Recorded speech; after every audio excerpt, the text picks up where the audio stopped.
So we're here today to think about patient-centred data exchange, and we've got a really full programme with some experts from business, from healthcare, and we've got somebody to talk from the patient's perspective about how that feels and how we can work together on that.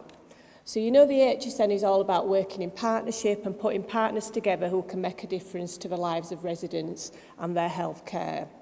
We want to work with all stakeholders, so if there's somebody here that you think, oh, I want to know a bit more about them, in your pack there's an opportunity to fill in a slip to say who you are, what you do, what you can offer and who you want to work with. So we can put partners together to maximise how we work across the region and put innovation into practice.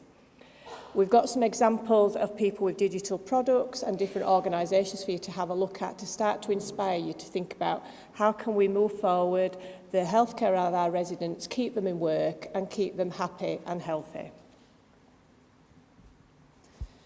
So for those of you who haven't been in touch much with the academic health science networks, we were formed from the Treasury policy, which was about innovation, health and wealth. And the Treasury in 2011 actually started thinking our health economy could be something that brings wealth into the region.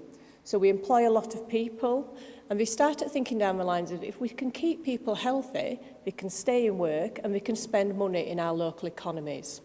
So they set up the academic health science networks to try and pull together innovations from business, universities, healthcare partners and local authorities, all who are represented in the room today, and to get those products out to residents as quickly as possible. And the focus very much now is on self-care. How do we help people to look after their own health, prevent them becoming unwell? If they've got a long-term condition, how do we help them to care for themselves? So we reduce the burden and the cost on healthcare, but those people are enabled to stay in work for longer and have a much better life. So within the Academic Health Science Network, we have 8 what we call campaigns, and they're actually in your pack. Our 8 campaigns and our plan on a page are in the pack that you've got on the table. But one of those is our digital innovation work stream. And for us, this is a really big work stream because we do believe that this is how we can make an impact on helping people to self-care. So we're wanting to spread digital innovations at pace and scale is our mantra across the NHS. And we're very passionate about the North West Coast region and the North. We want funding into the North. We want people to stay in the North and flourish because there's jobs here. But we also want to share what we're doing here and bring global innovation into the North so that we can develop products and technologies as quickly as possible.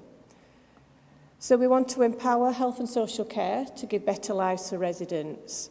And we really want to speed up innovation. And one thing that is a passion of ours and one of our underlying principles is that we want medicine and healthcare to be personalised. So it gets to the right person in the right place at the right time. So that might mean that you have your own health app that personalises what you need to eat, what weight you need to lose, what your BMI is going to be, how you help to make your blood pressure at a safe level. But it may also be medicines that can be personalised to your genome.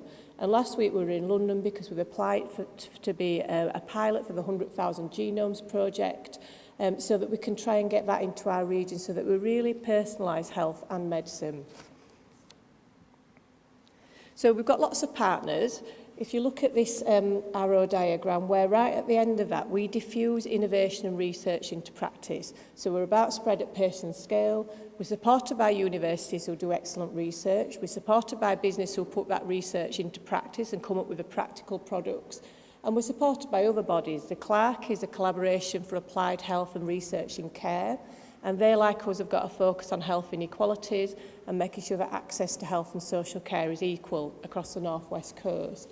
So there's lots of people working together and we don't duplicate, we work with them to make sure that we're all doing different things within that diffusion and spread pathway.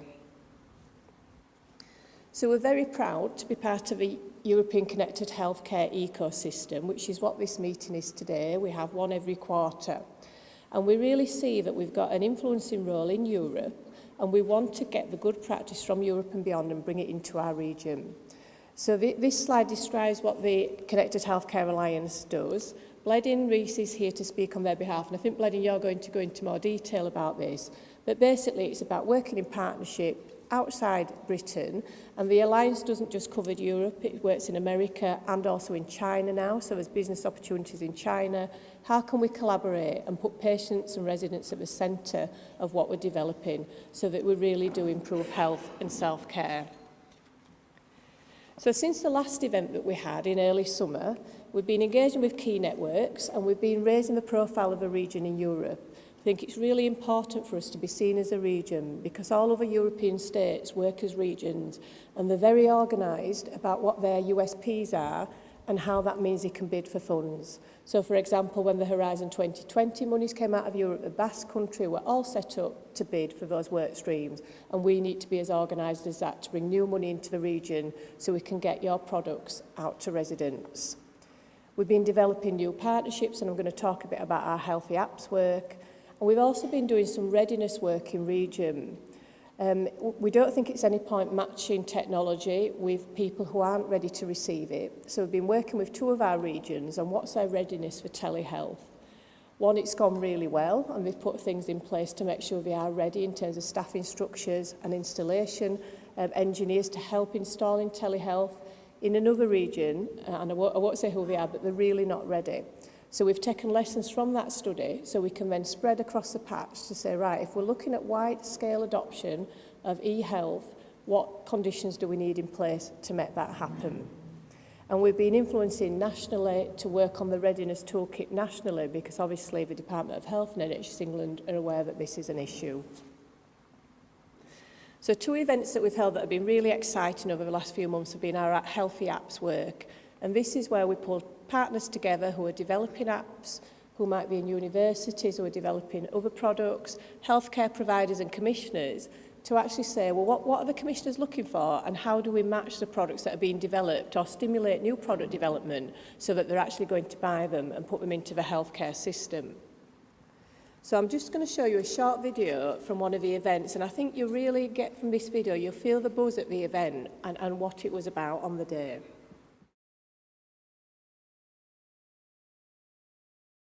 So I hope that gave you a bit of a flavour of that event. There's some of the people who are on the video in the room if you want to know a bit more about it. And one of the things that we do is run events to keep people informed about what commissioners in healthcare are looking for. And the pack on your table just signposts you to another event which is about innovation in procurement, which maybe sounds quite dry, but we know that's one of the issues that some of our businesses have is just navigating the maze of NHS procurement. So if you're interested in that, please do sign up, and there's details on there on how you can do that.